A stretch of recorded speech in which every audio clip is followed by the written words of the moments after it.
కావద్దని చెప్పింది. 9వ తారీఖు నుంచి సంక్రాంతి సెలవులు వచ్చినాయి కోర్టుకి. 20వ తారీఖు దాకా హైకోర్టుకు సెలవులు. కోర్టు ఆర్డర్ ఇచ్చింది సార్ అని మా వకీల్ సాబు ఇంకొంతమంది పోయి దండం పెట్టి దరఖాస్తు ఇద్దామని పోయారు. 17 కేసులు రిజిస్టర్ చేసిరు మొత్తం గిరిజనులందరి మీద, ఇంక్లూడింగ్ మైపాల్ గౌడ్ మాజీ సర్పంచ్ వెల్వేలతో పాటు పోలీస్ స్టేషన్కి పోయిన ప్రతి ఒక్కరి మీద గత 4 రోజులుగా సెలవులలో ఒక్కొక్కరి మీద 307తో సహా పెట్టి ఊర్లో ఎవరు ఉండకుండా పోలీసు వాళ్ళు ఉరిపిస్తారు. నీకెట్లా తెలుసు రఘునందన్ అంటుండొచ్చు. అందుకనే మేము గూగుల్ మ్యాపులు తెచ్చినాం.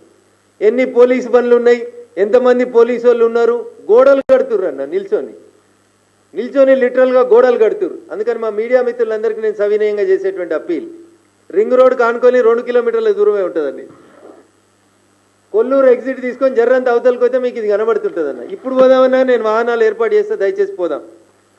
మొత్తం ఈ 85 ఎకరాలలో 25 ఎకరాలకి నిత్యానంద రెడ్డి గారికి సంబంధించిన భూములు ఇవి, అరవిందో కంపెనీకి సంబంధించిన భూములు అని చెప్పి పోలీసు వాళ్ళు 500 మంది నిలబడి అక్కడ డే అండ్ నైట్ లైట్లు పెట్టి ఆ పక్కలకి ఏమైనా పోతే 144 సెక్షన్ ఉందని చెప్పి ఊరోళ్ళందరినీ బెదిరిస్తూ లేడీస్ అని కూడా చూడకుండా మేమన్నీ ఆడియోలు, వీడియోలు, డ్రోన్ కెమెరాలు, మ్యాప్లు అన్ని రికార్డ్ చేసినాం.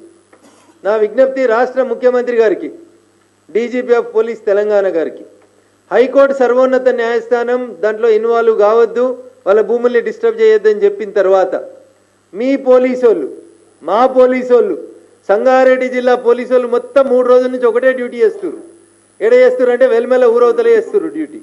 వాళ్ళు నిలబడి జేసీబీలు ఇటాచీలు పెట్టించి ప్రీ కాస్ట్ కాంపౌండ్లో వాళ్ళు పెట్టి సుమారు 1200 నుంచి 1500 కోట్ల రూపాయల విలువైన ప్రభుత్వ భూముల్ని ఒక పెద్ద మనిషికి అంటగట్టేటువంటి ప్రయత్నాన్ని కొనసాగిస్తున్నారు. 20వ తారీఖు దాకా కోర్టు లేదు. ఒక పోలీసు ఆయన అంటాడు, పేరు చెప్పను కానీ, ఏం చేసుకుంటారు రా భయ్, సోమవారం కోర్టు తీసినాక పోయి కంటెంప్ట్ వేసుకపో అంటాడు. ఆయన అనేకంటే ముందే మేము ఒక నోటీస్ కూడా ఇచ్చినాం, వకీల్ సాబుని పెట్టి కంటెంప్ట్ ఆఫ్ కోర్ట్ నోటీస్ కూడా ఇచ్చినాం వాళ్ళకి.